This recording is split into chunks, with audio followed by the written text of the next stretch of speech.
Welcome to the Evolver Post Review with the Invisible Man and Woman, Terrell and CJ, all for real love. Hear these thoughts, EOD, rest still in hub, and Coach FC, HW.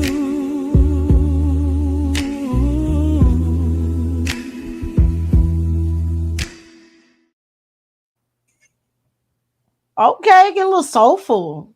Yeah. Thank you. For a second, I thought it was Hear These Thoughts had vibed for me. It was It's so nice. sentimental, man. Yay. It's sentimental, man. Oh, Rob Stu, Stone. You will be Miss Rob Stone. Yeah, Oh, man. show Absolutely. Jamar and them. Yes. Yeah, I wanted to show them like, oh, in this is a Backpack. four-man doo-wop group singing off the Roberts still, and the backpack guy just watching in the background. We miss you, man. Anyway, welcome to Evolve Post Review, WWE Evolve Post Review, episode 47. We are 3 episodes away from the season finale. We are 2 episodes away from the season finale. 3 episodes away from season 2. Technically for them, I'll just call it season 2.7 for us. It doesn't really matter. I'm joined today by EOD Wrestling Hub. How are you, sir? I'm doing good. Thank you for letting me be back here again. Appreciate it. Of course, always and welcome, sir. Always. Cardi M, the Invisible Woman, who just did an interview with Wrestling Soup and Affiliates, episode 47, her things. There is many chewy hate on that one, ladies and gentlemen. How are you, ma'am? Oh, yeah. Yeah. Not from her, though. Not from her, though. She's actually like the anti-chewy hate guy. I am a humanitarian. Okay, thank you. And he is a hippopotamus. Anyway, hear these thoughts. How are you, What's sir? going on? Good. I'm doing great. How you doing, sir? You heard it.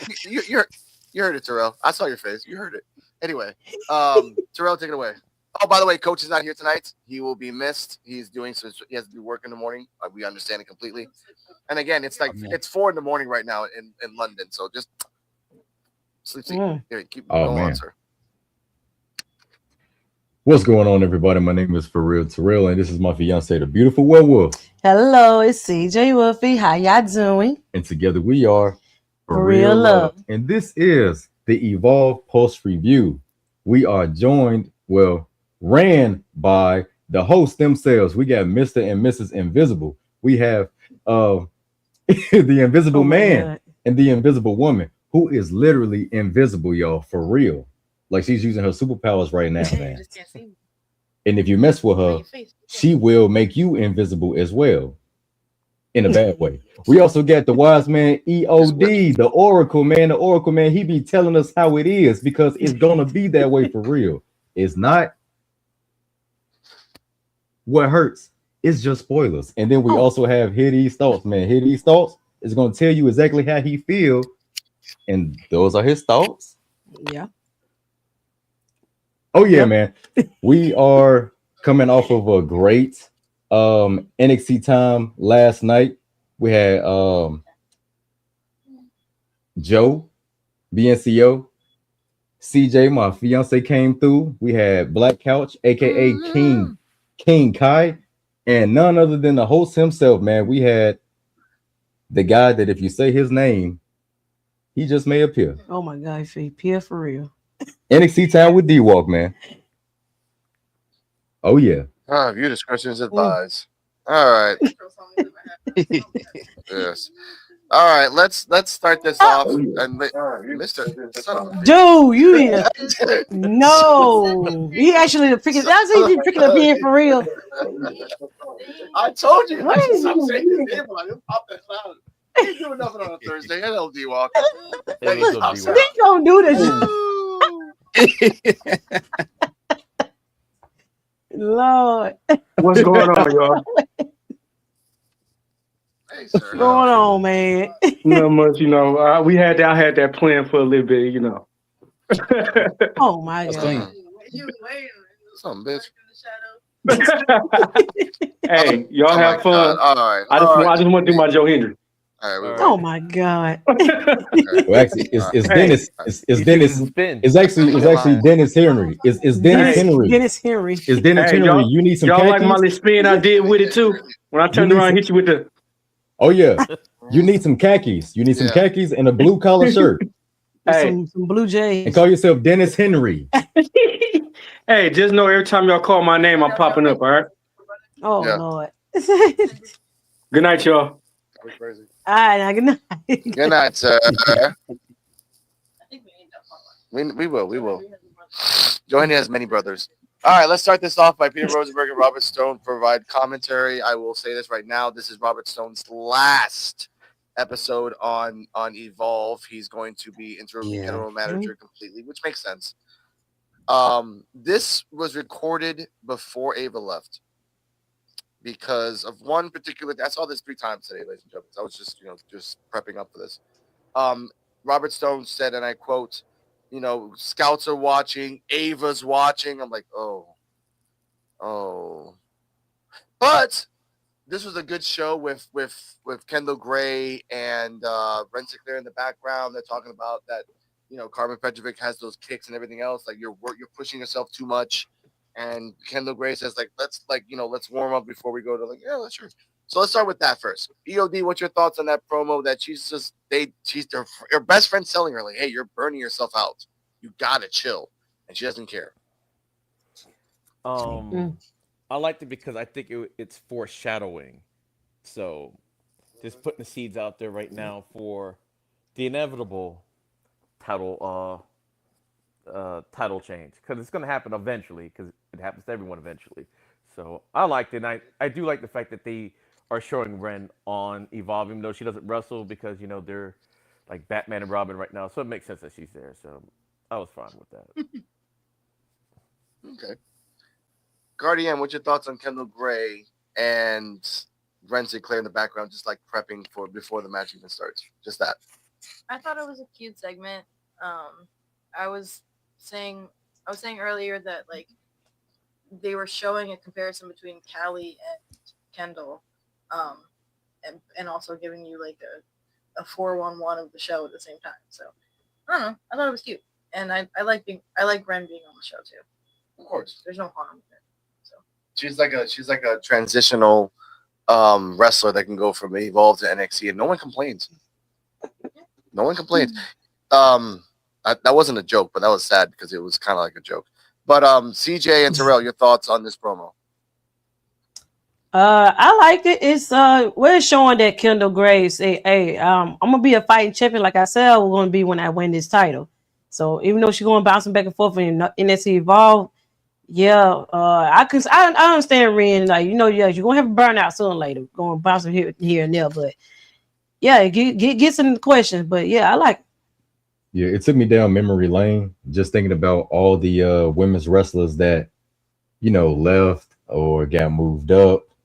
And like they said, the ones that's, trying to refine themselves again is maybe Ren Sinclair probably don't want it to be the same for Kendall Gray because she is a part of the old guard of Evolve, televised Evolve, because we know that Evolve's timeline is rapid. So, she just don't want her to be a victim of burnout. Yeah. Okay. Hear these thoughts? Yeah, I agree with pretty much everybody else. She doesn't want her to burn out, but I think they're planting seeds to where Ren is probably like, I don't want you to burn out, but I'm gonna help you fix that issue, and we'll talk about that a little bit later. Ladies and gentlemen, when Terrell said it was a good show, we start with a good show. After that promo, we start with Swipe Right versus Eli Knight and sunglasses up, Mike Cunningham. Sunglasses down. I want to give before we start. Before we start, can I say something? I wish you had that Lil Wayne meme right now for this match, where he was like, "Ooh, that one." I wish you had that one. That's all I'm gonna say. That's all I'm gonna say. That needs that for that match. Oh that my God! match. Yes. I'll find it. I'll find it for the next week because man, he'll do it again, ladies and gentlemen. He will do it again. Honestly, I want to give a shout out to Ricky Smokes. 2 reasons. One, he did the hand thing again, and at the end of the match, win or lose, he was almost dead, and he was still like, he's in the he had hair like this. He just. It was ridiculous. But this match starts. This match was actually badass from start to finish. Mike Cunningham was basically just the intermediary for Eli Knight. Highlights: Eli Knight jumped off the back of Ricky Smokes. That was that Mike Cunningham was holding him, and he did a nice little moonsault on a person, which got close 2 counts. Eli Knight did a couple kicks. Ricky Smokes and Eli Knight reminded me of Gargano and Aleister Black, just like going back and forth, back and forth, back and forth. I loved it. Man. Mike Cunningham was there. He said main man energy. I don't know why he kept saying main man energy. His one of his specials, mind you. You want to say that again to the audience? I said it's main man energy. Why do you question? Okay. I forgot. Now that I think someone else was there. At the time, but let's talk about that. When main man Mike Cunningham, when he entered the ring, I forgot to say this. He had the basketball pants. He went to the top rope to the turnbuckle. He jumped and in midair took it off like Magic Mike. Yeah. Anyway, Magic Mike. He's Magic Mike. No, he wishes was Magic Mike. He wishes on a Tuesday he was Magic Mike, bro. He wishes. Anyway, when that happened, Cardella did this. She did. Yes, you did. That was pretty impressive, though. I can't say that. That was pretty impressive. It was. Magic Mike move? I guess. I'll be trying to play around and do stuff like that, but I'll have to rip away. Never mind. I'm talking to you. I'm talking too much. Wait, hold on. The button. Wait. I'm talking too much. I'm talking too much. Need a button. I'm talking too much. Never mind. You need a button? Oh my god. That's He needs a button. He needs a button. He said, oh my god. No. Wait. Oh, it's been a while since Oh, God. If only life had a rewind button, man. Dang. Oh my god. I was gonna say something. I Terrell know, told right? me. Back to the match. Back and forth. Eli, I love that Jackson Drake was providing commentary when Swipe Right was doing good. He's like, oh, those are my boys. You want to see them? Like, they're all here all the time. When they were losing, Jackson Drake said this. Like, do you guys want to wrestle here for 5 more years? Let's wrap this up. Come on, let's go. I'm like, that's kind of messed up.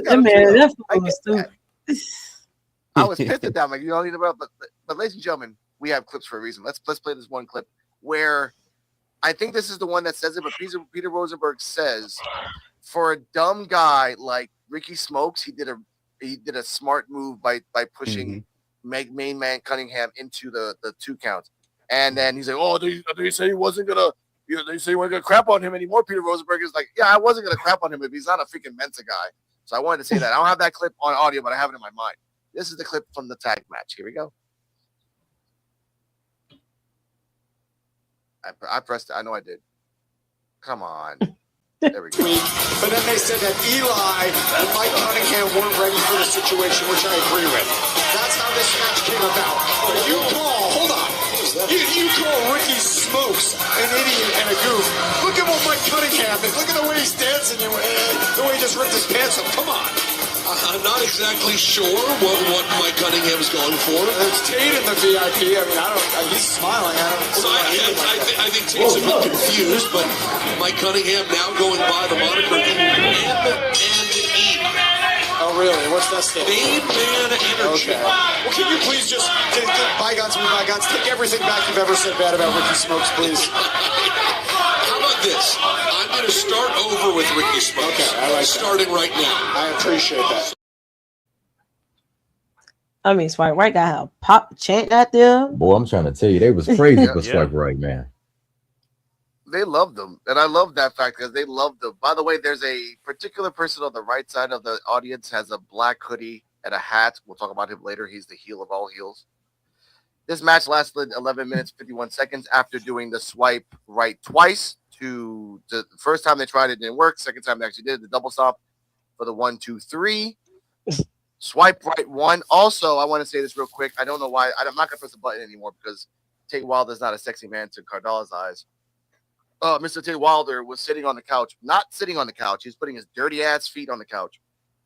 Which, if it was my mama, she would have smacked him in the face. Like, get the fuck off the couch with your damn feet. With your shoes. Charlie Murphy would have too. Exactly. So, EOD, we'll go clockwise. EOD Hub, Wrestling Hub. Your thoughts on the match? Tay Wilder being, and he also kind of like pointed out to the ref because they were cheating too. So Jackson Drake's like, "What the hell are you doing here?" Robert Stone said, "Yo, what? Are you part of the WWE official team? What the hell are you doing here? Shut the fuck up." Paraphrasing, but EOD go. Yeah, this was a great match. I don't know if they promoted it the week before because to me it was like a surprise that they were fighting. But the fact that it lasted so long, what you said was like 11 minutes for an Evolve match. That's like a pay-per-view level match as long as it went. And Mike Cunningham, when I think at one point he went like around the ring to break it, to break something up, which I thought which was smart. And I like this Tom Cruise thing. Well, that's what he just reminds me of Tom Cruise. 80s Tom Cruise thing he's got going on.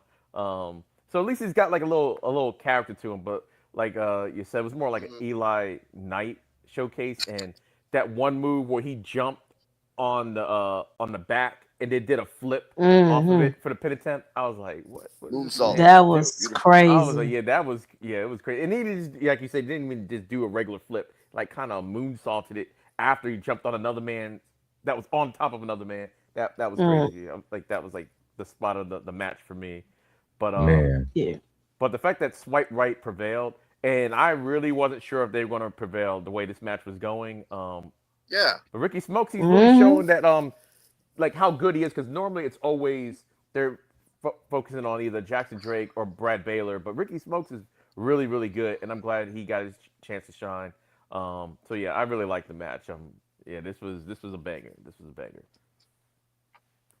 Guardian, your thoughts on the match? And I wanted to say this for everyone that have a little info on this. When the match was over, ref told Ricky Smokes to get up. He legit had a bloody nose and bloody knuckles. Something happened during the match that messed him up. So he really did the face thing. He just like, I have to commit the character. I might have a concussion. I don't care. So I want to put that out there. Guardian, your thoughts on that? I think this was a solid match. Trying to think. Okay. Jeff from DRWC made a good point earlier that half the people in this match, if not like 3/4 of the people in this match, are on NXT. So it was kind of like, why did they need to take up so much screen time on Evolve? I didn't think about it that way until he mentioned that. But besides that, it was a solid match. I liked the show out.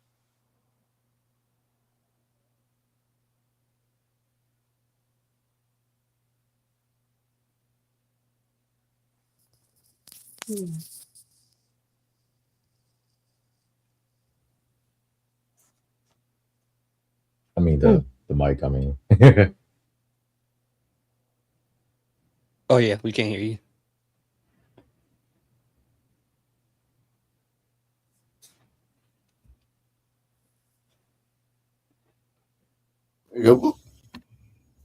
There's a silence in my life here. Can you hear me now? Oh, yeah. Yeah, we hear you.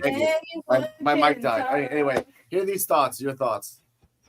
Yeah, man, I love this match, man. This match was a whole lot of fun. First and foremost, Mike Cunningham coming out with the 1980s breakdance music made me want to go buy a Kango hat and a striped jumpsuit and pull out a piece of cardboard or something like that. Like it was crazy. It was crazy. But as far as the match go, man, it was a lot of chemistry in that ring. I really loved it. Eli Knight showed out, and I think having Swipe Right win the match because they are technically the real tag team it made a whole lot of sense, especially when Eli Knight made that mistake by flipping outside the ring and landing on Mike Cunningham. I was like, okay, that makes sense for what's going on in this match as well. But I did like Mike Cunningham in this ring as well. He was pretty smooth in there. And I think the more time goes on, he's going to have some really, really good matches in the future. But overall, I thought this match was just a whole lot of fun from the beginning to end, nonstop action the entire time. So, yeah, I loved it. Okay. Terrell, TJ Wolfie, your thoughts? This match lasted 12 minutes. It was a banger. This match was amazing. Yes. I give this match like an A+. For real, man. And yeah, the highlight of that match was that flip that Eli Knight did off of Ricky Smoke's back onto Brad Baylor. That was crazy. And Mike is something else with this new look he got going on which I really didn't know who he was until he had told me. But yeah, I hope he going through with more opportunities with this here. But yeah, they did their thing with this match, so that's an A+. Oh yeah, man. So Peter Rosenberg, that's my boy, man. Peter Rosenberg, fellow bald brethren. You feel me? That's my dude right there, man. I like when he called Mike Cunningham and Eli Knight main man energy. That would be a nice little tag team for them, you know what I'm saying? If they want to name them that'd be nice. It was so dope. I like Mike Cunningham's rebrand. It is crazy. It's like Johnny Cage, but I was talking to my fiance yesterday, and I told her I know exactly, because the person was in my head the whole time, like when I first seen him, and now with the longer hair, he looks like Lynch and Monroe from Scary Movie. Oh, yeah. When he showed me the picture, that's exactly who he looks like. When he showed me the picture, and then I looked at him right there, like, dang. The guy that was yeah, the comedian, the one that be with the Wayne brothers all the time. Yeah, he always do movies with him. That is his doppelganger all day. Like that is his doppelganger, man. And Swipe Right, they did an amazing job. Rob Stone, he killed it on commentary as always. Brad Baylor, awesome. Jackson Drake, awesome. Tate Wilder being ringside. You know, he was the special guest referee, if anybody didn't know. And also, Ricky Smokes, you had battle scars, boy. You had battle scars, man. And you better be proud of them battle scars, too. You better be proud of them battle scars, man, because that tag team, if they do make Mike Cunningham and Eli Knight into a tag team, we need some tag belts. It's gonna be that's gonna be a group. It's gonna be a force to be reckoned with. We may have some people feeling threatened backstage, but we'll talk about that later. Now, speaking of people threatened backstage, I found the guy, Lachlan. This is the guy right here. You can see him. Yep. They do that. Sunglasses on. Sunglasses off. That's him. Yeah, that's that dude there. Okay, so y'all remember when he was walking around the locker room, he was like, all right, who did this? Who did this? Y'all better tell me who did this. Okay, so y'all remember when Mike Cunningham was in the ring and he was talking about man energy, baby. It reminded you. the same energy. Hey, long as you don't do the tucked in or tucked out. Long as you don't do that part, I'm good. Long as you don't do that. Oh no! I love this freaking show. Back to this match. After the match was done, Drake got on the mic and said, "Look, these are my boys. These are the guys. I do owe Cappuccino Jones a favor, so we're gonna have a match in succession in 2 weeks." And they started laughing, baby food, light talk. Harlan Lewis comes out because Harlan Lewis is Harlan Lewis, and says, "Look, you owe me a number one contendership for that title because I beat the match." Which, when he said that, I'm like, "You freaking dumbass, Drake!" And he said it too. That's Cam Hendricks talk. You know what happened to him last week? And Harlan Lewis said, "You know what? I just got to beat all three of you guys' asses." The ghost of the Curse of Evolve, Brooks Jensen, comes out of nowhere. Yeah. Harlan Lewis. And this is the part I say this. Peter Rosenberg and Robert Stone says, "Oh my God, he's attacking him." And he said that he doesn't want to get slighted in his succession. could this be a match on the way to Succession? I'm like, no. I'll explain why. If Brooks Jensen is going to be the heir apparent for Succession, where he's going to be in every single Succession until we die, no, why? Like the guy that failed in the bull rope match was literally in the VIP section. That's not even a cowboy anymore. He's just a guy with a hat and a hoodie. That's all he wears now. That's it. That's him now. Yep. That's it. He's a snitch. He snitches everybody. That's all he does. It's truth. And now Brooks Jensen's going to fight Harlan Lewis. Okay, I guess. What, he loses again? Why? Man.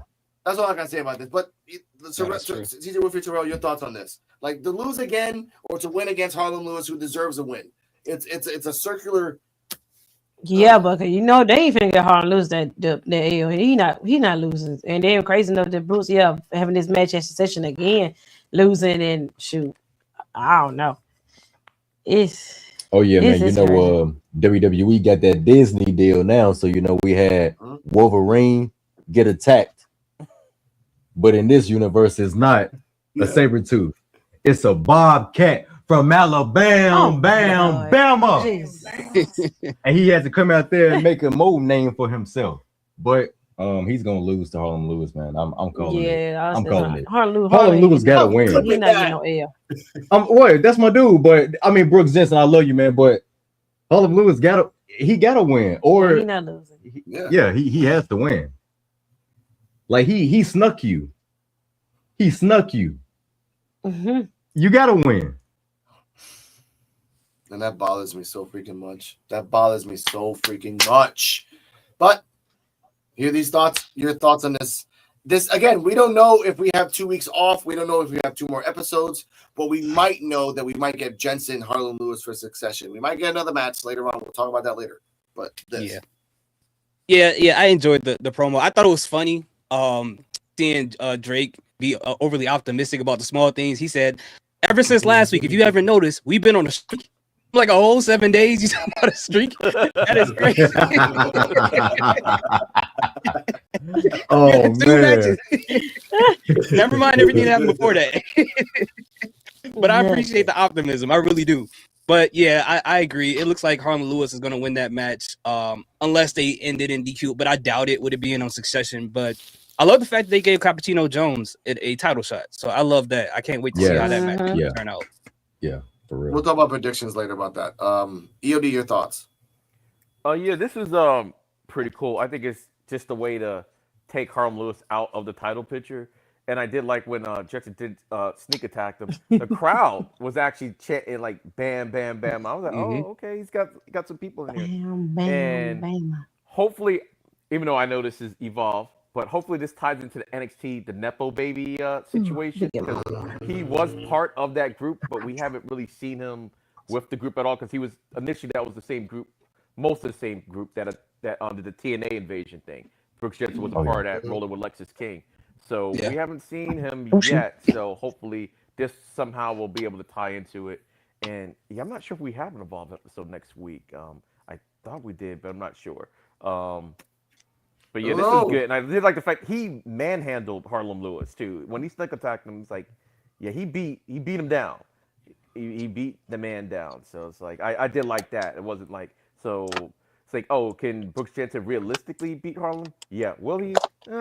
Probably not. But but he's capable of standing toe. Like remember with him and Keanu Carver. Like Keanu Carver just looks big, but Jensen is just as big. He's just his body just looks different, but he's as big as those guys. So he can really go. So we'll see. Oh yeah. Go on, Terrell. Oh no, I wasn't gonna say anything. Okay. Ladies and gentlemen, we as a group here on the PWF Evolve show probably have seen masterful movies like Seven and what's that one movie that the guy Kaiser Sose? Usual Suspects. Usual Suspects. Kill Bill 1 and 2, Pulp Fiction. So it's just the 11, Hotel, Porky's. masterful movies like that. I had to put that in there because I'm just me. Ladies and gentlemen, Nikita Lyons and Ariana Grace are backstage. They're still hallucinating for 2 weeks now. They have not slept well. Ariana Grace said that she had to use a washa. I know what a washa is, a little thing like the kind of like fix her face. She opened her mouth, and I think Cardala actually said that she heard a sound out of her jaw. Yeah. So that's kind of funny. There was a jaw, and there was a sound. Okay, I didn't hear anything. Mason Holiday and Lena. I guess it's a woman thing. I'm not gonna say that. Mason Holiday and Lena Dave came up again. I'm gonna say that. This is recorded on live. They want to trade locker rooms with them. They talked about. And they wanted to trade locker rooms, and then Ariana Grace says yes, and then Nikita's like, no, enough. Look, I'm sick of this crap, like all this good things, but you are not taking my locker room. EOD came in that, my bad. As Layla and Mason say, oh well, I get there you go, EOD. When Layla and Mason was like, oh, I guess the psychic didn't work. Nikita's like, what do you mean, what psychic? Oh, like, what do you mean? Ariana says, are you telling me the psychic isn't real? And Layla's like, no, she's my neighbor. She's a chiropractor from Daytona. Great acting, by the way. It's like, just like, oh, I got caught. Yeah. We try to be nice to you the nice way. We try it the elaborate way. Nikita says, well, I'm glad you know a chiropractor because you're going to need one to break your back next week. All right, let's do this. So they go away. Ariana Grace says, should we sue? Which is a valid point. We'll talk about suing later, ladies and gentlemen. I know what you're talking about. You know why. But oh my God. Nikita says, I've been having visions all week. Now, ladies and gentlemen. Oh, yeah. I'll say my thoughts on this, but I'll let everyone else talk first. As we kind of spun the board a little bit. Here are these thoughts. Yes, are these two women, Layla and Mason Holiday, evil masterminds just to get them to be nice? Well, yes and no. I mean, they went the evil route to make them become better people. So the result of it is a good thing, but the tactic is the evil way, right? And I love how the whole thing happened, especially when they started off with them having withdrawals from being evil. Like they couldn't handle it. Ariana Grace had like TMJ and lockjaw or whatever she had going on because she was smiling too much. And then you had Nikita Lyons. Like the whole thing. I love those two, man. They are amazing. Like when I first started coming on this podcast, I was kind of so with Nikita Lyons, but the more we started watching these episodes, she got me, bro. She won me over. I love Nikita Lyons. She's amazing. But the whole thing between the four of them was amazing. The only thing I will say is that I was kind of wondering if they could have stretched out a little bit more with them, like forcing them to do nice things before the reveal of who the psychic really was. But I am perfectly fine with the way that they revealed everything. I am. But I liked everything that happened in this part. Okay. I like that. See, Wolfie Terrell, your thoughts on this? And this is promo. It's crazy. Yeah, that promo is crazy though. But then it is kind of weird that they revealed it now. They couldn't stretch it like weeks before then. But I guess if you want to jump into a match between the two, which they are doing, which is gonna be on next week. But it is crazy. It just them two together is hilarious. Just imagine adding Chelsea Green into the fold with them, and I got Chelsea some promos with them three. But they will be hilarious. But I like them. I like them too. So they definitely would be hilarious for real. I like the part where Nikita was talking about she was so stressed out about it that she got a zit or something. Like her face broke out. Yeah. And it just seemed like seemed like some movie scenes from a stoner movie. That's what it feels like. It feels like a female version of Pineapple Express. Or the hangover. I like it, man. I like the energy. The acting is great. It's always dope seeing Mason Holiday, Layla Diggs, Ariana Grace is, man, she's like a treasure, man. She's a treasure. You know what I'm saying? She has that same energy as Chelsea Green. Like they can go in the ring, but they're like it's just their accolades don't get talked about as much. But they're a diamond in the rough for real. They are. And I hope that one day they do get the respect and recognition that they do deserve. And shout out to Layla Diggs too, man, because Layla Diggs, I remember watching her on Next Gen on Roku channel. And she literally went from this very shy girl that had stage fright, that didn't like talking in front of a whole bunch of people, to literally playing I just got busted character, man. I loved it. It was amazing. Keep doing you, man. Keep elevating Layla Diggs. And I think I had mentioned before, her in-ring work kind of reminds me of prototype John Cena. So I would love to see her. I would love to see her back in the ring again, man, because her and Mason Holiday, they're dope. All four of the women are dope for real. Forgot she was on Next Gen. They are. I didn't know. I forgot Right about that. She mostly all of them were on like Next Gen, Level Up, everywhere. Yeah, because they showed a quick glimpse of Oba.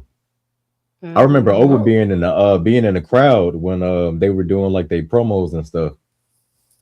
And Layla had like stage fright, right? When she was cutting her promo? Was she, But she that person? Yeah. Okay. The Philly WrestleMania, right? When Next Gen came out, I think. Like yes. Yeah. Yes. Because that's when they were outside, I think, too. Yeah. Layla was in Philly. EOD, your thoughts on this promo? The fact that they were evil masterminds, and then I mean, on the way to hell is paved the way in good intentions. I'm paraphrasing, but I mean, also, I wanted to say this before your thoughts.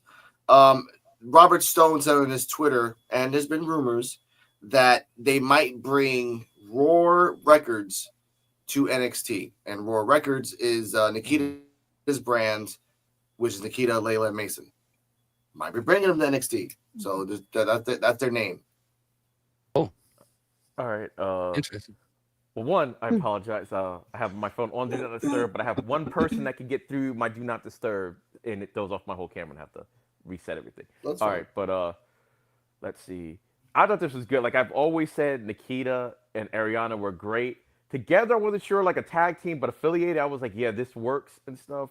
But like hearing these thoughts, and I wish it was spread out a little bit more, but I think it works in this regard. The fact that it wasn't spread out, because I did not see this coming at all. I was like, oh, so wait, hold up. So the whole thing was fake. Now we can explain the production value. I mean, they're on an evolved budget. Because I was like, this thing. I was like, now it makes sense. Okay, you had two wrestlers had to go pay this lady do some stuff to go do this. So I'm like, okay, now it makes complete sense. But I like the fact that they were the ones that actually tricked them just to be nice. Yes, it was diabolical. I guess this is one of those ends justify the mean situations, I guess. But now it looks like remember there was always that rumor about, I didn't know they were going to be called Roar, but it makes sense. It's like how they want to get to that point. It looks like, okay, we're starting to get there. And I think the reason why we're not getting a longer thing is just because Succession, and if Succession is supposed to be what I think it's supposed to be, all the NXT call-ups might be their final show, if not already, but might be the last time we see them before they fully graduate to NXT. And maybe a small portion, like if they did put Raw together, or Roar together, I can still see Layla Diggs and Mason Holiday still on Evolve, rotating kind of like Kendall Gray does, because that would kind of make sense too. But yeah, I think that's why they rushed this. I don't think they rushed it, but it feels like they could have went a lot further if this was going to be the reveal, because we just thought took it for what it was. Okay, yeah, now they're trying to be good. All the antics are going to get up to was like the fact that they set that up was crazy. I'm like, y'all, wow. Y'all just as bad as Nikita are, really, by doing that. Just because your tension worse, is like, right? Y'all manipulated them. Y'all scared the crap out of them, because you saw Ariana's face. She had that Botox thing going on. Like, she's like, can't move my face. My face That's is mental like abuse. Smile. But it was good. Again, I like it. And like I always say, Nikita and Ariana are great, and they're just like Terrell said, they're not respected enough. They are mini Chelsea Greens. That's what they are, and I like it. Yeah. Now, Carter, your thoughts on this promo? I'll say my thoughts at the end. Your thoughts on this promo. Bring it over here. Okay, my thoughts on this promo. I agree with what everybody else has already been saying. It was diabolical. I would argue that Ariana and Nikita and Mason and Layla are all mean girls in their own right after this. Because I'm like, I don't know, that just the amount of planning that took to like drop that in her mailbox, make it look all enticing, like, come to this free psychic reading. Like, and Ariana's so fucking lazy, she never checked her damn mailbox. So it took months. They've been planning this for months. Again, you say that, but like, he said it. Did But, you? I had a stack of mails, and when I finally checked it, there was a free psychic reading. Okay. A stack. Wow. Her husband stacks. Doesn't even check the stacks of mail. I just thought about that. That's actually kind of funny. But the fact that, like, come on, like they, and you know what? I would have loved that before the match next week. They said, "Oh, we were there the whole time," and they just AI them in the side. So when you see Nikita, Ariana screaming in the background, you see Layla and Mason just laughing. That's just that makes it diabolical. We needed a setup for this match, and I was waiting for it. So I don't know. It's a good enough setup. Could it have been drawn out a little bit more to actually like show them being diabolical? Bless you, Yodi. I think so. Thank you. Bless you, Yodi. I feel that whoever the writer is for Evolve, he went with Darby Allin to Mount Everest and came back a new person. This is a totally new storyline. We're just going crazy. You know why crazy, ladies and gentlemen? Next up, 5 big muscular men in the back just muscling up. Oh yeah, yeah. Just they're all Vince McMahon's, like, just for real. We love you, Vince. No, like dead serious. Like dead serious. Okay, so I wasn't the only one that was thinking about that. Like when him and Shane McMahon was in when him and Shane McMahon was working out. Get angry. And it's like everybody like, wow, all 5 of them is in the gym just pissed off right now. Oh, get that pump on. Oh, I'm like, oh my God, this is so the Vince McMahon soul is just hovering around the PC area. Just he doesn't care. He's there everywhere. He's always there. But anyway, they're pissed off because they lost against Jackson Drake because all the ID jumped them.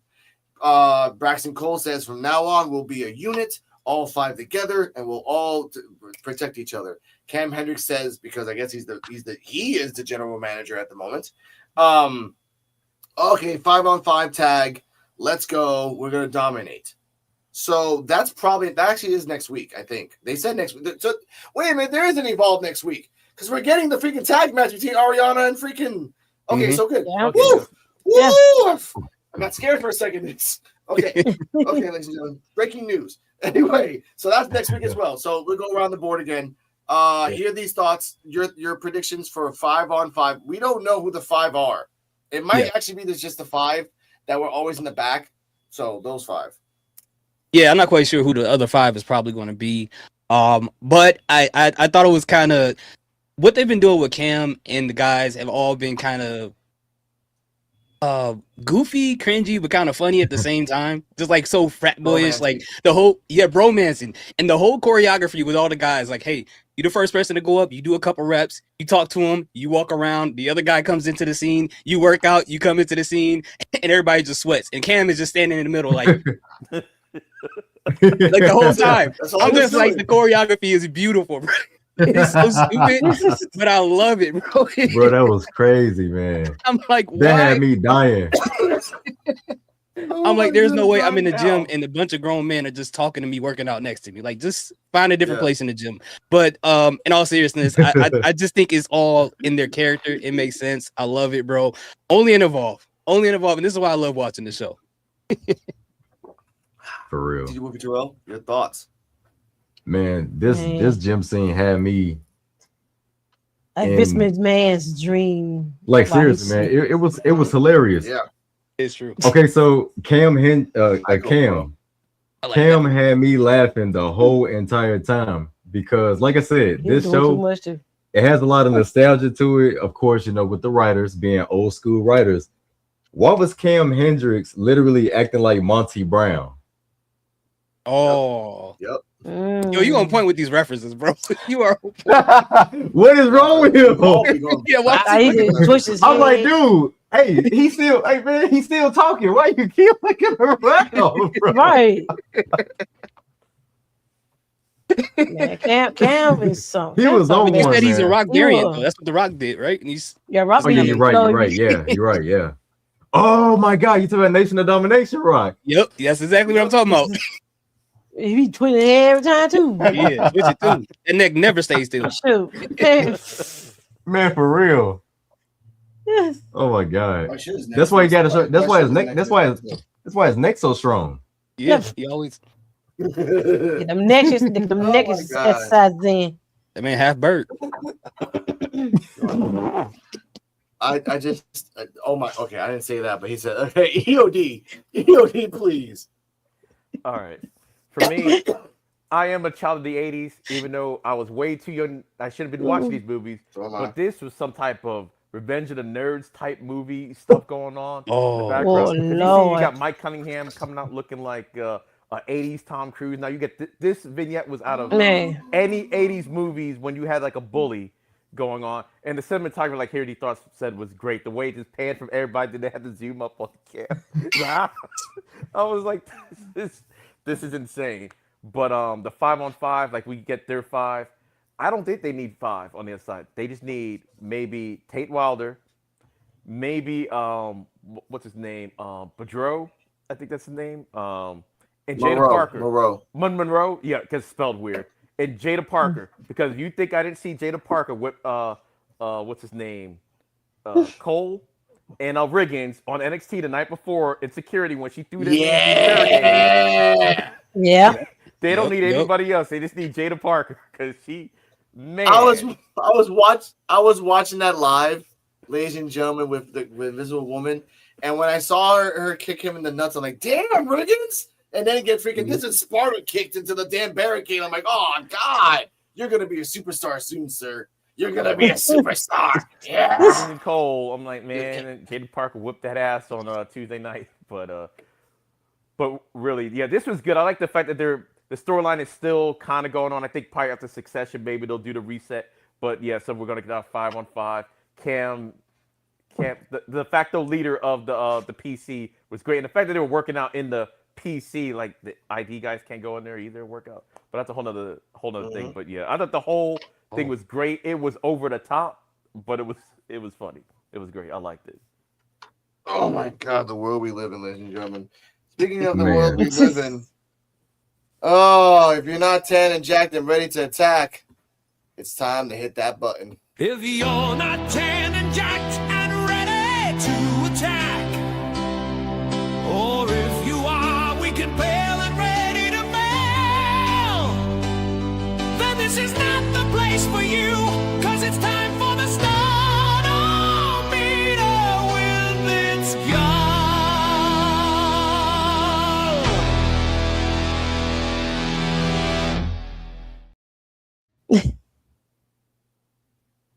Today, ladies and gentlemen, we are going to see the greatest gall kickflip ever.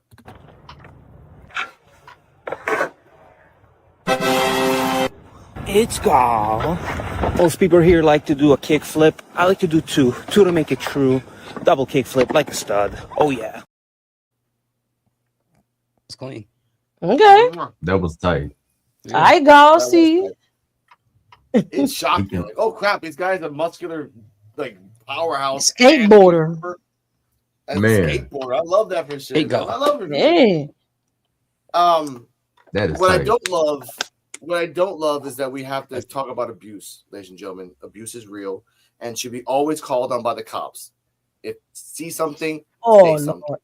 Lord. Aaron Rourke versus It's Gall. Yeah. Aaron Rourke comes out from Sparkle City, and I want to put out this clip right here because I love that Robert Stone's the only one that understands It's Gall other than all of us. So let's listen to this. Going. The following contest is scheduled for one fall. Introducing first, from Sparkle City, weighing in at 208 pounds, Aaron Rourke. Have you ever been to Sparkle City? No, I never have. And let me tell you something. This whole thing before this match started because Aaron Ward got mad for the way Itzgal was talking. But Itzgal was just being Itzgal. All right, Aaron Ward was in a bad mood because of the whole piece of drama, which I get. But he took it out on Gal. Itzgal is the victim in this, Peter. Okay. He's not a bad guy. In this situation, I got to say, Aaron Ward's the bad guy. I'm sorry. Itzgal is never the victim. He's the victim. That is such a misrepresentation of how Itzgal even carries himself. Okay. You don't have the Riz for Sparkle City. Don't say Riz. You don't have the swag for Sparkle City. Itzgal is the victim in this situation. Face the facts.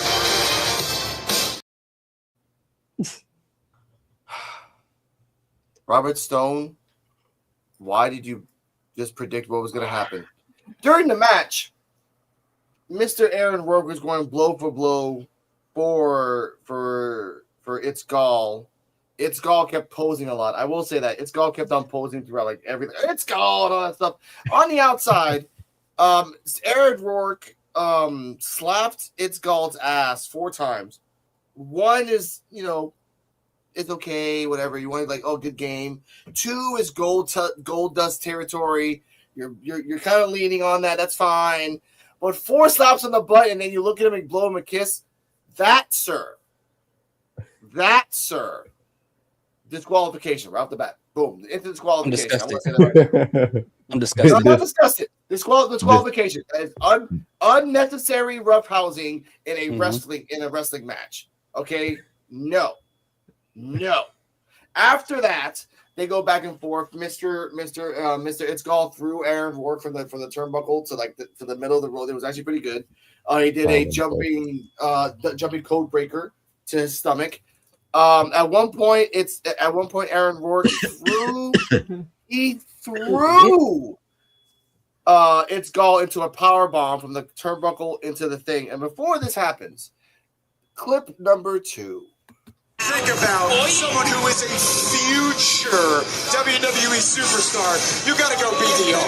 You got to go Big Daddy Red. I mean, look at this guy. Yeah. BDR? If you don't agree with me on this, you're a dummy, and I'm pretty sure that you are. Hold on. When did BDR become a thing? Big Daddy Red.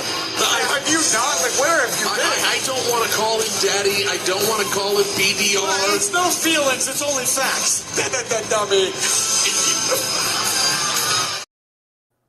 That clip was funny, man, because when I was watching it live, man, bro, Itzgal had me laughing so hard because the whole time you hear commentary talking, all you hear is, "Oh yeah, oh yeah." I was crying. He was going nuts. I love Itzgal for that. Even the people that were I love Itzgal too, oh man. yeah, you know what? Your weekend paid away the film. Man, I'm not even gonna lie, man. Itzgal really got me excited back into getting into working out and stuff, man. Yeah. For real, man. Sometimes you just gotta strike a pose, you get that good workout in, and it just motivates you. It just motivates you. Oh yeah. Look at yourself in the mirror. Oh yeah. Oh my god. It kind of is, because this is the point I want to say. you imagine Jordan Grace, a powerhouse, right, doing power moves but she's so short. I look at Itzgal like Jordan Grace, like she is power. I'm sorry, he is power, but he's so small, and not in stature, but just in body mass. You didn't expect that guy to be how tall is he? He's only 6'1". 6'1"? Okay. Yeah, 6'1". Wait, so Javon is taller than him. Dang. He is. Yep. Javon is taller than Itzgal. That's crazy. The difference is Javon, I don't know how much body fat he has. Freaking Mr. Itzgal only has 4.5% body fat. Yeah. That's why I wanted to say this, ladies and gentlemen. Yeah, he's small in stature, but the motherfucker can throw. Hey man, just look at Dean Malenko in them, man. I love Dean. We'll talk about Dean Malenko's daughter, ladies and gentlemen. Yeah. Shout out to Dean Malenko's daughter doing the clover leaf in a wrestling match. She made Dean Malenko proud. Yeah. But ladies and gentlemen, Mr. Aaron Rourke giving a shout out to Molly Holly. And I didn't know it was Molly Holly's finisher. Over the rainbow, which is just a spinning, I'm gonna land my body on your face. I never understood that finisher. For 1, 2, 3. It's Gall lost because the referee was blind at the moment, but let's just talk about that. It's Aaron Work won. We'll talk about the post match a little later. Mr. Tate Wilder and Trill London was there. Trill London being a gentleman and sitting on a couch like a gentleman, and Tate Wilder being a dirty bum, just putting his feet on the couch. I don't like that. Still putting his feet on the couch, not letting anyone sit down. But here's your thoughts on the match rating and just the fact that Aaron Work won with the Molly Holly finisher. Shit. Yeah. First and foremost, outside of just the competitors in the match, this reminded me of how much I'm going to miss Robert Stone on commentary. That entire time in the match, him doing like on the spot freestyles, gassing up It's Gal in front of Rosenberg, who's from a hip hop radio station in Hot 97. That is the BDR thing, the Big Daddy Red thing. That whole thing was just hilarious. But I liked what happened in this match. It's Gal got too confident and was doing his poses and stuff, and Aaron Work would take those moments to take advantage of it. And I was like, I want to be like Terrell. I need to find somebody to hate. And I thought Aaron Work was going to be the first person, but I'm like, I don't know how they get down in Sparkle City. I heard people disappear out there, so I'm going to leave him alone. I'm going to let him do his thing. But the match overall was a lot of fun, man. Aaron Work is great in the ring. I'm not trying to mess with Sparkle City, That's man. crazy. I know, but it's crazy. It's crazy because Peter Rosenberg Peter Rosenberg said in the match, like, I can't wait to go to Sparkle City. And now he thought telling me that you get freaking murked in Sparkle City. Fuck that shit. I ain't going to Sparkle City. That's the rumors. Yeah. I don't want to find out if it's true. That's the rumors. No! Is that a real place?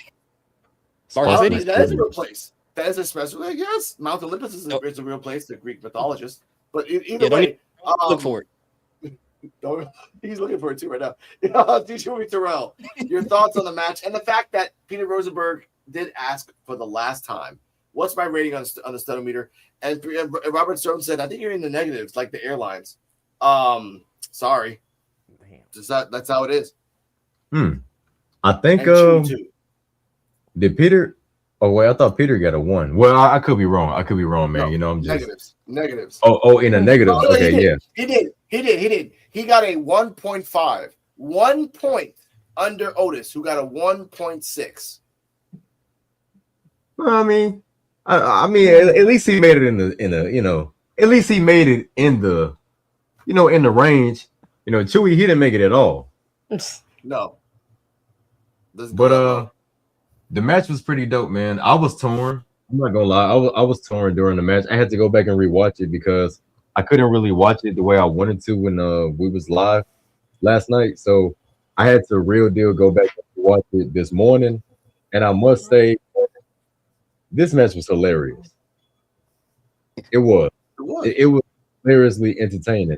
I would have to give the match A definitely.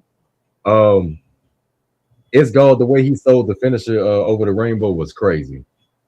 You know what I'm saying? They're both good sellers. And yeah, man, I really enjoyed the match, man. Like I said, I didn't care who won this match because I like them both equally. But yeah, man, this match was hilarious. It was crazy that It's Gold had smacked him back on the butt. That was funny. Justified. Like, sir, abuse for abuse. Yeah. EOD, your thoughts on the match? 6 minutes, 41 seconds. Yeah, this match was great. It was really entertaining, and I really wasn't sure who was going to win this match. I was like, okay, yeah, maybe Aaron, but It's Gal was like, had me thinking. I'm like, his power moves were crazy because the fact, like you said, like he's strong and everything, but like when you look at him, he's a smaller guy. He's just really muscular for his size. But the way he was like picking up Aaron Rourke and just tossing that man across the ring was crazy. And at first, Aaron Rourke really did have his number, but then towards the middle of the match, Scout started fighting back. It was funny on commentary when Rosenberg was like, "Yeah, I'm not calling anybody daddy." Just the way he said it, the delivery was crazy. And as Hitty Thought says too, like Robert Stone is so good and everything. Yeah, we're gonna miss him on commentary, and everybody knows. Like I've said it before, like I'm a big Robert Stone fan from like his NXT tour days when he was the manager of the Outliers. So yeah, that's so I've been a big fan of that. But the over rainbow, that when he did that, I was like, it felt like I might have seen it before, but I couldn't put my finger on it. But just naming it the over the rainbow, I'm like, you know what, that was a cool ass name. I'm not gonna lie. Then he did it, and like you said, Yeah. the Gall sold the hell out of it because I'm like, oh my god, and I was like, okay, yeah, this is the end of the match. No one's kicking out of this one, and I hope he keeps that as his finisher, the over rainbow. I think that was pretty good. But yeah, this was like, I don't think I gave my rating for anything tonight, but yeah, this was an A match for me. I really liked it. Commentator was great. It's Gall showing why he is a formidable opponent, even though his win loss percentage is trash. But Yeah. Yeah. Yeah. and Aaron Rourke Jesus. has that dog in him. I like it. So Yeah. Aaron Rourke is like Aaron Rourke is not to be trifled with. So there you go. I will say this was a good match. Like I can see Aaron Rourke's like speed in the ring. He doesn't run from corner to corner. He kind of like kind of strides over there a little bit. So I did like the match. And throughout the commentary, I told Cardi M the show would have been like 7 clips of just this match alone, of how Peter Rosenberg and Robert Stone were talking about this match, and the fact that even Robert Stone is saying, "Hey, it's Gall. Stop posing before you do a move because you're getting distracted." Therefore, they lost. So I understood that part. Yeah. Cardi M, your thoughts on It's Gall versus Aaron Rourke match? The fact that Aaron Rourke slapped his ass 4, It's Gall slapped his ass 1. Not good numbers to the level out, but just 2026. I don't know how to answer that. I don't know what I'm saying. That's the point. That's why I said it. It's Gall. There you go. All right. Okay. There you go. It's Gall. She loved It's Gall. Speaking of a match, okay. Next up is a video package about Tyra May Steele. When I saw this, I told Cardala, and I saw this live. I'm like, yeah, Carmen Petra ain't win that damn match. She's like, why? Because the video package is just her getting thrown around like a rag doll. And the only 2 people they throw around is Carly Bright. It's Carly Bright and Carmen Petrovic. I'm like, yeah, she ain't winning this match. Like, it doesn't make any sense. Like, you're the highlight reel, dumbass. Sorry. But she, in 2020, she won the Tokyo Olympics. And now she's permanently involved. She's supposedly happy. Yay. And she's here to take over. Here are these thoughts. What are your thoughts on this video promo and the fact that it was Carly and Carmen just getting thrown around over and over and over and over and over again. That's it. I didn't even realize that. Now that I'm thinking about it and reminding in my head, they were getting thrown around the entire you're in the main event. Yo, what? Like I always think about that, like back in the Attitude Era when they had those tight trends of people getting slammed in their video pack. I'm like, how do you feel if you're that person that gets slammed on every part that they do their finisher? But yeah, absolutely. But as far as the Tyra May Steele thing, it was straight to the point, and it always amazed me that the gimmick that Kurt Angle started continually gets used, but it never gets old. So I think that's always amazing. When we go through like a Chad Gable or Jason Jordan when he wrestled, and so many other people, and now Tyra May Steele, I never get tired of that gimmick. So I thought it was a straight to the point package. Didn't really change anything for me, but it was decent. Okay, that's cool. I'll wait to CJ. I'll wait till Terrell comes back. EOD, your thoughts on this promo? I like the promo, and Tyra May Steele is stacked. I don't know what else to say. She's stacked. But yeah, at first I was thinking demotion and everything because she is an NXT. I mean, she won the NXT contract, and the way they made it appear is like she's not going to be kind of floating back and forth a little bit.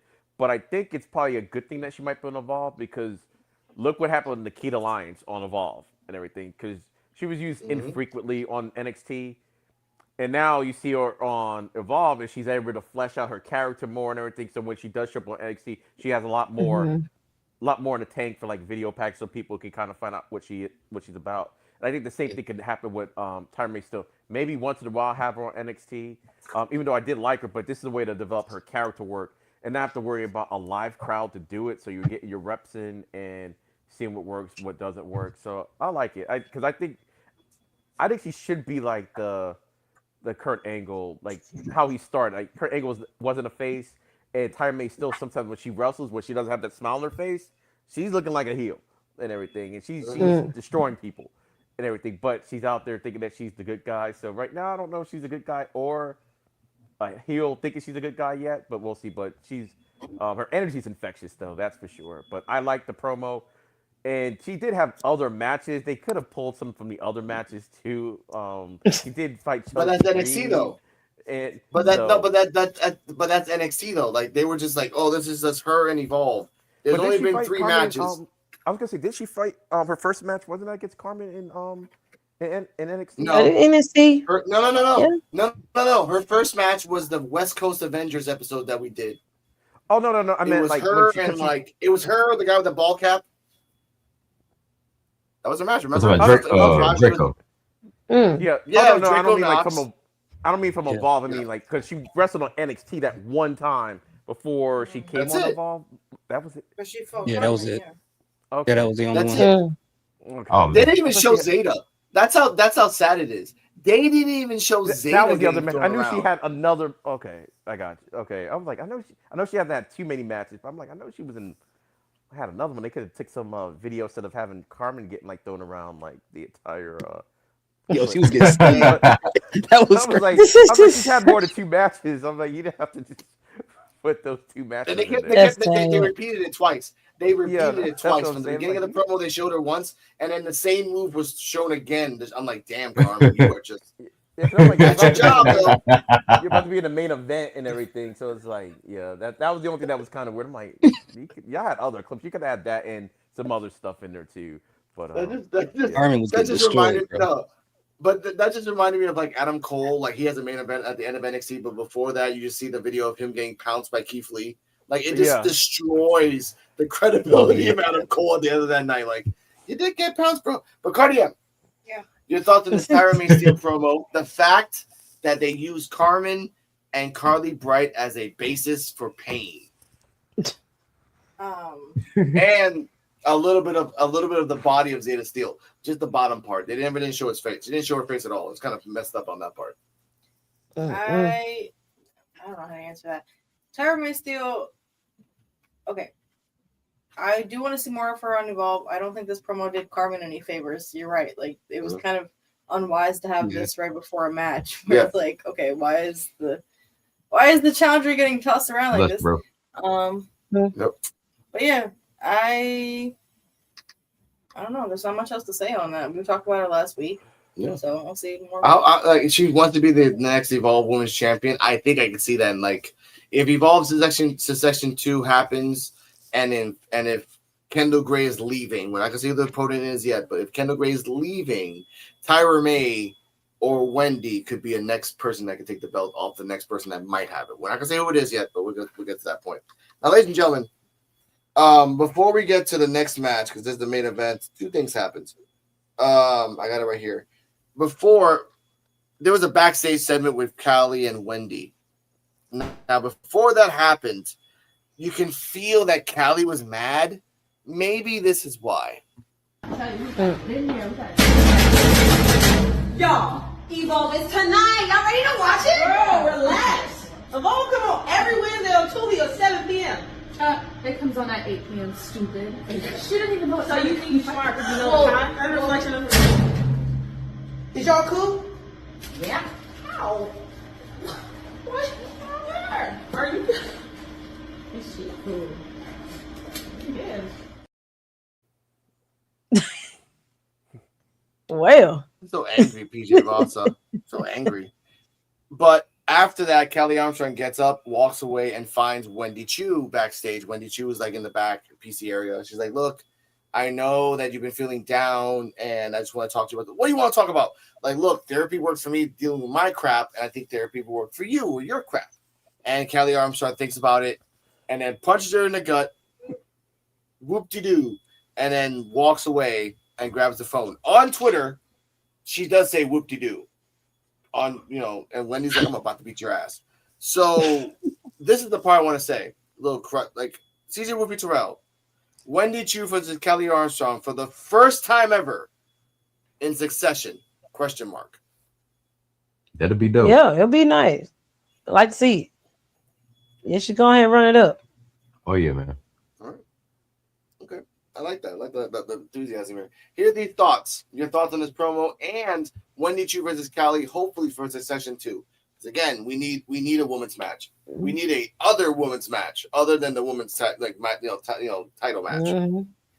Yeah, I think this thing was the prime example of staying out of people's business, right? If someone don't try to give them that help. And this kind of remind me of like X-Men, the animated series where Wolverine punched Cyclops in the stomach. He told him, "I go where I want to go." That's exactly what I thought about when that happened. But as far as them having a match together, I think it's gonna be incredible. I mean, Wendy Chu, she takes some crazy bumps in her matches, and if they just like if they turn into like some type of stipulation of like no DQ or something like this, I could think that match would be like probably a match of the night if they do it that way. Oh yeah. Okay, I like that. All right, Cardia, your thoughts on Wendy Chu versus Kelly Armstrong, possibly for Succession, and the possibility that it might be a DQ match. And if it's a DQ match, Wendy wins outright. Don't give the weapon to a weapon master. Stop doing that to Wendy Chu. She might lose sometimes, but she's gonna win. Your thoughts? I agree. Yeah, I'm happy to see it. I don't mind that it's not a championship match. No. It's just a regular old like First time ever match. I was being nice to you. I was being nice to you, and you punched me in the stomach. So Yeah. I'm gonna fuck you up now. Yeah. That type of match. Oh yeah. From 22, love to see it. So, Okay, I like this shit. With EOD. Yeah, I'm glad the match is finally happening, even though it's not for a title. But I actually like, especially for the women, when they have storylines that doesn't involve the belt, you can't have a storyline without a title involved. So I do like that fact. And man, Callie, she turned kind of quick, didn't she? When he was like, yeah, something help me, something, and she's gonna say, yeah, she's kind of smart. Thought about, then punched in the gut. I was like, well, Callie's back. Oh yeah. So yeah, this is gonna be something, and I kind of hope it's not a stipulation match. But if it is stipulation match, I hope it's a loser leaves town stipulation match, which will be a good way of like writing her off. I like that. Writing her off of Evolve, because Callie needs to be on NXT. Man, She do. Because you see her face, but she doesn't really do anything on NXT, and it's time for her to be on NXT. If you're not gonna call her up outright and be like, okay, well I'm here now because I'm not on Evolve anymore, and I think that would be kind of good. I think the match does have the potential of being the best match on the card, because Wendy Chu could go, and I wish Wendy Chu get called up, but I kind of think Evolve might be Wendy Chu's home. She's gonna be that person that. I know she's not super old or anything. The elder statesman of Evolve. You're going to be that person. You're going to be the person that gives Evolve credibility. And after everybody got called up, a lot more people starting to watch Evolve now anyway. So it's pretty good. So, yeah, I'm looking forward to the match. And it should happen at Succession. When you said that EOD, all I remembered is the "See You at the Crossroads" song, and Wendy Chu was at the crossroads. Everyone else is going up in the main roster, and she's on the other side of the crossroads. You can be lonely. See you at the. But I feel for Wendy. I feel for Wendy. But again, it could be like a Bailey situation where she's left alone to evolve, but she becomes the champion and she dominates. She just shows that you should have put some stock in me, because if not, this is the reason why. But again, I feel for Wendy. Callie needs to go to NXT now. Again, Callie could be the next Braun Breaker. All she has to really do to show out is to start running in the PC. Like, why the hell is that girl running? Right. Just Callie connection somebody. That's it. That's all you gotta do. Yeah. Ladies and gentlemen, Man. I have to say this because this is sad. I found out about this because Robert Stone said it himself. Next week, Blake Howard will be the guest, not the guest, but the commentator with Peter Rosenberg. Oh. And he still can't say, scheduled for one fall. One fall! Can't wait for that 1 second for people to say it. He actually said it's Gall from Olympus, who is in perfect mid condition. He did say that. I respect him for that. I respect him. You know how I jumped over Chewy because I don't give a crap about that, but I'll say it now before the main event. Chewy was wearing the same damn 00 shirt that Harley Riggins was wearing, except in a bigger version. Harley Riggins was wearing it like a tank top. This guy was wearing it like a muumuu. That's all I gotta say about Chewy. Next, main event. Muumuu. He was wearing a muumuu, 00 muumuu. God, not a 00, an infinite circle symbol. Anyway. Oh my God. Carmen Petrovic versus Kendall Gray for the main event of the Evolve Women's Championship. This match lasted the whole to the end of the night, back and forths. I like the beginning of the match where you felt like a wrestler versus a kickboxer because Carmen kept putting her legs up like I'm about to kick you in the face. I'm like, oh shit, hey, put it down. So I did like that. They say that at the beginning of the show too, like watch out for them kicks. Watch out for them damn kicks. Like watch out. They did go back and forth. I did like how Kendall was doing some moves against Carmen. Kendall's strategy was like an animal that's gassed out. But if you corner the animal, she will attack. At one point, when Kendall was gassed out, Carmen tried to go after her. She immediately snatched it up to her armbar. Nope, I'm gassed out, but fuck you. So I did like that. After a while, by the way, Ren Sinclair did nothing. Ren Sinclair didn't jump in. Hey, buddy. Ren Sinclair didn't jump in, anything like that. At the end of it all, Ren Sinclair did. I think Ren Sinclair threw Kendall to from the turnbuckle to the to the middle of the ring. So remember that thing? Threw that, and then while Kendall was like, "Oh, what's going on here?" Boom! Shades of Grey for the 1, 2, 3. Ladies and gentlemen, Kendall is still the Evolve Women's Champion. CJ Wolfie Terrell. Before we get to the post, CJ Wolfie Terrell, your thoughts and rating of the match? Yeah, that was a pretty good match. So I rate this like a B plus. Yeah, yeah, Carmen she still did her thing. She did her thing, man. Yeah, they're pretty good. Pretty good match between two. So yeah, I'll give a B plus. Yeah, Carmen Petrovic, man, she is really showing out more in Evolve. The match with her and Kendall Gray was dope, man, and I would have to give it a B plus as well. It was a very technical style, well, not a technical style match, but they were really giving each other hell in this match. I loved it. It's like they both wanted to win. They was not letting up on each other. I liked it. They're a really good competition for each other. Speaking of Carmen Petrovic, I did see what's the status on X. He mentioned that Carmen Petrovic made the roster for 2K26. So I'm gonna be kicking some people's heads off. Look at her. I will be kicking some people's heads off. Carmen Petrovic, I love your finisher. I love her finisher, man. I'm gonna be kicking people's heads off.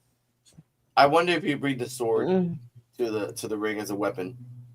Like that would be that's dangerous, obviously, but it's a weapon. I mean, it doesn't really matter. I do like that.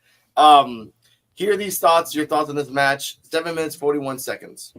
Yeah, I thought it was a really good match. I agree with Terrell and Wolfie. Like I think it was a really, really good match. I thought it was interesting because in this match, Carmen didn't get a lot of kicks in. She got a lot of attempts. She didn't land a petrifier or anything like that. So you saw Kendall Gray doing the best she could to kind of hold her from getting those kicks off. She got like 1 or 2 in, but the matches that Carmen wins is usually the ones where she get the most kicks in, but it didn't happen here. It was almost like she kind of switched her style up a little bit, kind of matched with Kendall Gray. But if this match wasn't so close to Succession, the way the match was going, at some point I would have guessed that maybe Carmen could have won the match. Succession is a couple weeks away. I already knew where it was going to happen or where it was going to go. But overall, I thought it was a really good match. And like Terrell said, Petrovic have been looking really good in these past couple matches. So yeah, I give it like a B plus. Okay. I didn't. This is I want to give this actually B plus 2. This was Carmen Petrovic's best match, and this was Kendall Gray's mid match. If you guys understand me, like it was like the best match I've ever seen by Carmen ever. That makes sense. And for Kendall Gray, I told us the Cardium, like it was a Tuesday. It was a Tuesday for her. I'm like, all right, that's cool. That's for me. Cardium. Thoughts on the match? Rating. Kendall versus Carmen. Short and sweet. I think they were evenly matched. I like what you said about Kendall and how she was showing up in this match. I don't know. They shelled her own. It was a good match. I give it an A. Okay. EOD. Yeah, to me, I actually thought they had great chemistry together, and like you said, this might have been Petrovic's best match. And for Kendall, it was a Wednesday type of deal. That's what it kind of felt like, even though they had good chemistry together. But we've seen Kendall Gray in do even crazier like matches or like better matches and stuff. But yeah, I think this is more of a. It's kind of weird, even though it was a championship match. I thought it was more of a showcase for Carmen Petrovic than it was for Kendall Gray and everything, showing that oh, this is what she can do when given the chance and everything. And I'm like, okay, yeah, this is she was doing her thing, and like here he starts saying she wasn't doing as many kicks as normal, but it did feel like a back and forth for it. It felt like almost like an any given Sunday type deal. Like Carmen could have, like, let's say this was Succession. I wouldn't have been surprised if Carmen would have won the match against Kendall, because it's not like Kendall like dominated the match. But yeah, it was pretty good. And what was I gonna say? Oh, the Blake Howard thing. Like, he does do main event on YouTube, and he on house shows he does. He yeah, it's Vic Joseph and Blake Howard. They do main event. Oh, the Rico Weekly show, and at the house shows, Blake Howard will pause for the it's like for the one fall. He does pause for that the house shows. So. That's crazy. But you know, it used to be a big thing where he didn't like. Thank you, Cardi. He didn't like no, that. Cardi said in the background. No, Cardi said in the background, like, why does he do it on Evolve? Because he's a damn pussy. All right, that's fine. That might be why he doesn't do it. But the house shows he does do it. Scheduled for one. Yeah. So. Jesus, pisses me off. Anyway, all right. Post match, Kendall is celebrating. Ren Sinclair's like, yeah, I'm Ren Sinclair. Then PJ Rasa comes out with a new shirt that's completely misspelled, but it says "Get your issue." Yeah, actually, I tried to read it. I'm like, this is completely misspelled as fuck. What the hell? All right, I get it. All right, cool. That's crazy. Her shirt was misspelled. Like, yeah. I thought it was an AI shirt. Yeah, her shirt was misspelled. Come get your issue. Yeah, I was looking at that last night too. She was pointing at her shirt. Come get your issue. I'm like, you don't have to promote illiteracy. You can just like, come on, man, you're better than that. Stop using ChatGPT. Exactly, for shirts. But now we understand it's going to be PJ Vossa versus Kendall Gray for Succession in 3 weeks. I like that. Bro, not ChatGPT, man. Nah. They're using AI to make the merch, man. We in a sad world, bro. Come get your issue. They're using AI to make WWE merch now, man. It's 4 words. First off, they used AI. They used AI for the Tatum Paxley promo. They use AI for the Dominic Mysterio showing the AW belt promo. So they have to learn about that. They have to, like, you gotta check your stuff. Check okay, so yes. So can I ask y'all a question? Yeah. Of course. So do y'all believe now that Def Rebel is using AI for these theme songs? Oh yeah. They already said they are. Yeah. There's Stephanie Vaquer's theme right now. Yeah, that's 100% AI. Stephanie Vaquer's theme is so trash, man. That is the most Chevy Silverado commercial theme I've ever heard in my life. Chevy Silverado. No, not Chevy Silverado. It's plain. He's right though. He's right though. All you need is a full moon, a wolf, and a fire. That's it. Yeah. And Stephanie Vaquer coming out of nowhere. That's all you need. Associated with in the truck picking up dirt. Hold on. Oh Lord. Oh. You better trip yourself. You're gonna do it. Cowboys. There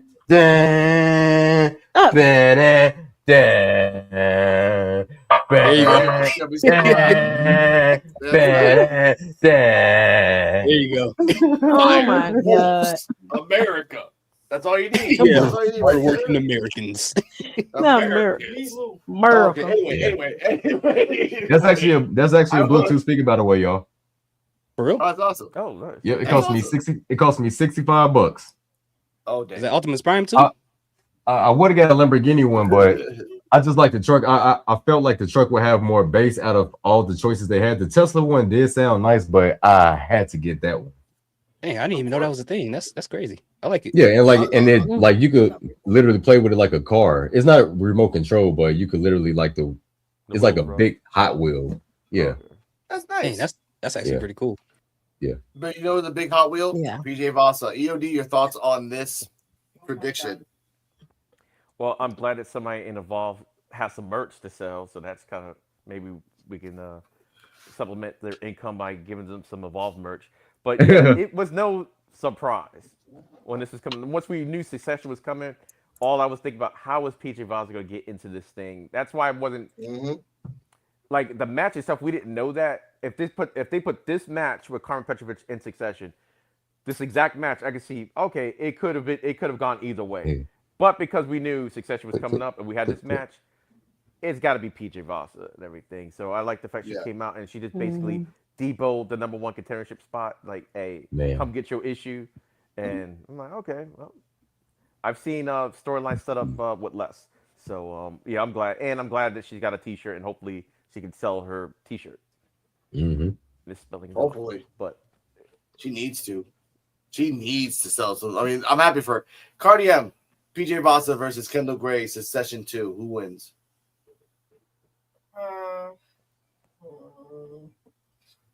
I don't feel like PJ Voss is ready for the belt. However, it's obvious that they're going to send Kendall up. So I wish you could see my face right now. I guess PJ Voss. Again, nothing against her as a wrestler. And to be fair, I didn't see her on LFG, so I don't have that experience. Yeah. But I just think somebody else from the Evolve roster should get the belt. There's no one else, though. Tyra May Steele. Yeah. She just got there. Well, she was there before. Throwing the shit out of Carmen, but that's not the point. She just got there. Saying. Chantal's gone. She's going to LFG 3. Oh, really? Yeah. Oh, yep. So is. Yep. Yeah, it's been confirmed. Yep. So that's like the help her out here, ladies and gentlemen. All we got left. Mason, Layla, Ariel's coming back. Nikita, Ariana, Callie, who's leaving. Kendall, who's leaving. Carly, who's stuck. And Wendy, who's stuck. That's all we got left. And dang, bro. And Laney Luck. Oh, yeah, Laney Luck, yeah. Which they don't care nothing about her title, but whatever. Yeah. Exactly. So, like, we have to focus on the main players. PJ Vasa wins. Then you have two competitors. You have Tyra or you have Wendy. Yeah. It makes sense. And for Jackson, you fight against Cappuccino, and ladies and gentlemen, Cappuccino's gonna freaking win. It's just gonna be like you're gonna treat him like as a baby. This guy is the WWE ID champion. He will be the true double champ if he wins on both stats. So I do love that. And then with Cappuccino, you can go Harlem, Brooks, Cam, the Diesel brothers, the smart asshole Braxton. You can go Brooks. I mean, you can go a plethora of different ways. Braxton Cole. Yeah. Everybody wants a championship, so you might be friends today, but enemies tomorrow. Freaking Cartwheel could come back for a showcase match against Cappuccino. That would be good too. Just for one match, you lose, but still. Saturday on AAA. Yeah. Yes, Cartwheel has been doing his thing, man. Yes. Cartwheel is. I like watching these Evolve guys. Cartwheel is showing out. I know. I love that stuff. By the way, shout out to Cardi M. It's her birthday on Valentine's Day. So shout out to her. Oh. Happy B-Day. Hey, happy birthday. Happy birthday. Double gifts. Yeah. You guys. Double yeah, exactly. Yeah. See my face. Double gift. Double gift. So, I was had to put in some overtime, huh? Yes. Guess what? The irony of having Valentine's Day as a birthday, don't even get me started. No, that's not the point of it. The point of it is because I love all the people in my life. I have to give a Valentine's Day gift to my baby, to the woman in my life, my baby mama, my mama, and then I love how you keep adding people to this list. Because Lydia's my baby mama. She's a great person. She deserves a Valentine's Day. Absolutely, yes. But like my mom as well, and probably like 2 side chicks. But other than that, I mean, I love you, baby. Lord anyway, Jesus. What y'all think about the PJ Master? What y'all think about the Yeah. Alex, yeah. See, now you gotta do the button on you. You gotta do the button on you now, man. Yeah. He said the 2 side chicks. This man. This is the button of the press. Yeah, that's just it's absolute fact. Have a long weekend, man. That's absolute. Yeah, it's a long weekend, ladies and gentlemen. Oh my god! But let's do final rating of the show. So we get out of here. Hear these thoughts. Final rating of the show. I think it was pretty much an A. And also, just really quick, I know we gotta go. With PJ Vasa, at first when I saw the shirt, I was like, "Is that a Candyland logo?" At first, when I saw it, but when I saw it, PJ, shout out to you. When I saw it later, I was like, "Okay, I see what she was trying to do there." But just to throw this out there, what if they did the match between Wendy Chu and Kylie, and also the Brooks Jensen versus Harlem, both those matches, number one contender matches for those titles? What if they did that at Succession? Because I think that'll be that would be nice. Yeah, if they were number one contender. That's a good. That's a good final thought. Let's go with that. Here's these thoughts. You're the booker for Evolve. You automatically know that Kendall's gonna have a match and Jackson's gonna have a match. Yeah. Those two would make sense. Brooks Jensen versus Harlan Lewis. Whoever wins gets the number one contendership, and Wendy Chu versus Callie. Who would win on those two side matches? That Brooks Jensen match is hard to pick. Like I would want it to be Harlem, but we just saw Brooks lose a lot. But obviously, I think Wendy Chu should win the match, and we knew Wendy Chu versus PJ Vasa was going to come at some point. Obviously, Kendall Gray needs to lose, but it makes me wonder if they're going to get, because I think we all agree that Ren Sinclair is going to turn on Kendall at some point. I wonder if she's going to cost her this title at Succession, because she keeps reminding her like, "Hey, you're bouncing back and forth between NXT and now." In her mind, she's probably trying to help her, so she won't burn the candle at both ends. But there's something like deeper than that. I don't know. Just thought about that now. Didn't think too deep about it, but it just makes you wonder if that happens. It's smart because she's thrown the towel before. What happens when she throws it again? Oh yeah, Kendall's gonna snap. But okay. CJ Whoopi Terrell, your thoughts on Brooks Jensen versus Harlan Lewis and Wendy Chu versus PJ versus Wendy Chu versus Kelly Armstrong. Who wins? And that. I say it's Wendy's time, man. It's Wendy's time to win, to be the number one contender. So that way, Kendall Gray can lose the title, and to Wendy, they get moved up to NXT, and they get some great usage up there. And I say Brooks Jensen, man. Brooks Jensen lose to Harlem. I would love to see Brooks win, but I think Brooks could really do some damage on TNA and NXT right now, especially TNA. I actually like that because Brooks Jensen needs to go. He needs to go up because I love Brooks Jensen, but not Evolve. Yeah, not Evolve. That's a good point. I mean that respectfully, but he needs to go somewhere else. No, you don't. No, I do. I was talking about this earlier. Like, he doesn't need to go back to NXT, but send him to like Japan or something. If you can see her face right now, she's man for real. Like it's so much that he can do. Yeah, it's so much he can do. Not that long ago. Yeah, he was in Japan. He just came back from Japan. Yeah, ain't been done nothing. He ain't done nothing for almost a year since the last Succession. He was in a couple of matches, disappeared, came back, went to TNA, came back. Come back and steal a match from Succession just like that? Because Harlan Lewis. Oh yeah, man, that's crazy. That's the point of it. But there's no one else in Evolve right now. The fucking Exodus happened, so there's no one else. Well, I think Briggs. I'm not. Jensen is kind of like the Wendy Chu, but on the male side a little bit. He's got all that experience and everything, and he could always put on a good match. So I think he's that version for the men and everything. Because when you really look at, what's he's the only one on TV besides Thatcher shows up every now and again on TV, but he's the one that's on TV with the matches, and I think that he has the same role as Wendy Chu. That's what I think. I think that's why he's on there, like back and forth. I'm saying this now. Riggs, welcome to Evolve. You're Briggs. You're coming to Evolve. I mean, either you get fired or you go to Evolve because you're not doing anything in NXT. You got the little flaming. You got the smoking skull. Timothy Thatcher and Brooks Jensen. Timothy Thatcher. No. Thatcher's a trainer. There's too many beefcakes. No. Wow. Okay. No. I had to press the button. I didn't hear that. Hold on. I had to press the button. Beefcakes. What? It's too many beefcakes in Evolve. She get one. You brought up the side chicks. You get one. Yeah. I know. No. She doesn't get one. Oh my god, she's blushing. Oh, the beefcakes. Oh my god. Oh my god. You sent that man to Japan, pan. I know, but continue. Okay, let's continue. This. No, but Thatcher is a trainer. He's not a permanent person there. He comes in. Yeah, he's a WWE trainer. Yeah. Yeah, so he's not there all the time. That's one thing we can guarantee on. But Jensen is not doing anything. He needs to go up. Briggs is not doing anything. He needs to go down.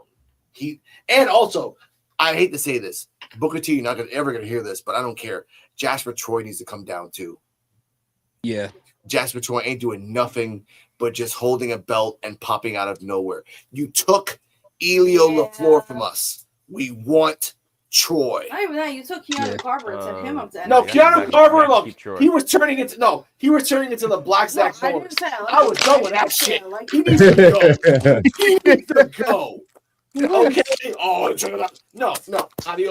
Adios. Bye. No. Okay. It's true that they took the French wrestler and he's awesome. They took that. Yeah, he's awesome. I just hope he doesn't get buried on NXT. Like NXT, you have one job and that is not bury this. You took Knight from us. Exactly, man.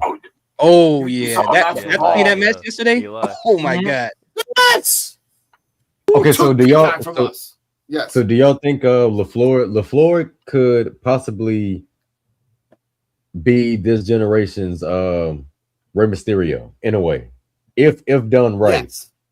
Because dude is on fire, man. He's good, man. I like He's him. really good. LaFleur, burr. You know what I'm saying? That's Gucci Mane. But it's really good. It's really Gucci Mane, but he's not gonna tell us that. You know, he's doing. You know, he got a little spray paint and everything going. You know. Yeah, no, we got to get LaFleur. I mean, and they're getting Kendall Gray too. Come on, bro. We got to get LaFleur. We're losing. We're losing here. We're losing, man. You realize Evolve has the good wrestlers. Let me snatch that real quick. That's the point of it. Yeah, and LaFleur is also. They poisoned Keanu Carver with Abercrombie. Oh yeah, LaFleur is in AAA a lot. Yeah. They gave Mexican testos to Jack Cartwheel. He's gone. And that's fine.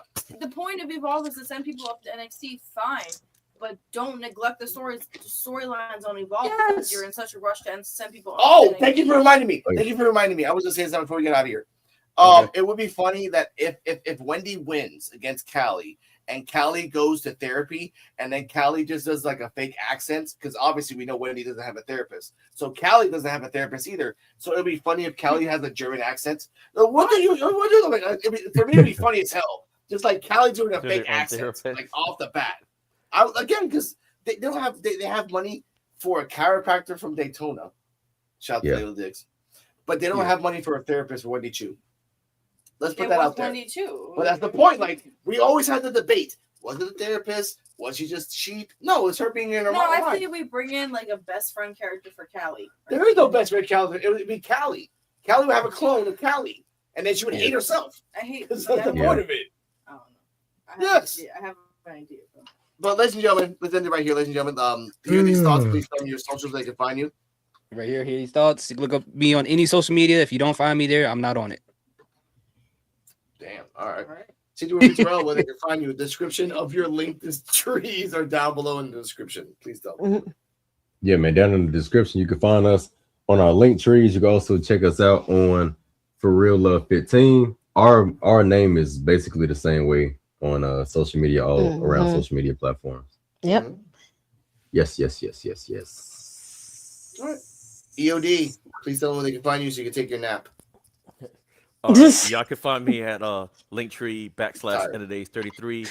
It's gonna have my YouTube wrestling page, EOD33 Wrestling Hub on there, and all my other socials. So there you go. /Days33. Also, too, this show was definitely an sorry. Go on. I was waiting for everybody to do their outros. Sorry. Well, I'm happy. I can say that this show was definitely an A+, all because we didn't see Dante Chan's face. By the way, Dante Chan, I have some dairy-free frozen treats. Not ice cream. Yeah. This, Wait, what? The cat's like this shit's real. You get the button. My God. Yeah, actually, yeah. I That's have the to. button. It's been a while. It's been a while. I got it. I got it. Oh my God. Is he from? Most recent news, Cardi M is a shapeshifter now. Yes, Cardi M. Okay. Oh my God. Cardi M, tell them where they can find you. You can find me on Instagram at Cardala Muhammad. It's KARDALAMOHAMED. I will have new socials soon, so we'll get there. Baby steps. All right. You can find me on Rican Reactions, RICAN/reactions on the road to 5,000. You can find us at PWF Wrestling on Twitter, everywhere else. Audio podcasts of Evolve with the DRWC show, episode 47 will come out on Wrestling Soup on Twitter. Just write down Wrestling Soup. You can find it, and on the Wrestling Soup and affiliates channel. I have not heard the episode. She was talking that talk for an hour and 30 minutes, so we'll find out what happens. Saturday, ladies and gentlemen, on PWF Wrestling Talk. I don't know what the hell's going to happen, but it's Wrestling Talk, so we'll have fun with that. Stay healthy. Oh yeah, man. Stay happy. Yeah, go on. Troy Martinez, Fubu is 05, not 00. Trying to look cool. That's how much. No, 00 is the amount of vegetables he's ever eaten in his life. My God. Ladies and gentlemen, that is. Cardella. Oh my God. Cardella. Oh my God. Oh my God. I don't give a shit. Oh my God. Oh my God. That's The amount of vegetables. That's on him. That's on him, ladies and gentlemen. Stay healthy. Stay happy. And remember, Robert Stone, we will miss you. We will miss your commentary. We will miss your banter. We will miss the fact that you've been married twice to the same woman and you've admitted it. We will miss the fact that you're in Kane University, which is a weird university that Peter Rosenberg makes fun of. And we will make the fact that I get though. We will make the fact we will miss the fact that you made cat sounds. You made various sounds, but this is the last time not the last time, but this is the last time we'll hear his commentary. Remember, ladies and gentlemen. Oh, by the way, Cardi M did watch Waterboy. That's not for you guys to watch. We'll talk about this offline. Did you hear that? What does that mean, Scott? I don't know, but I kind of like it.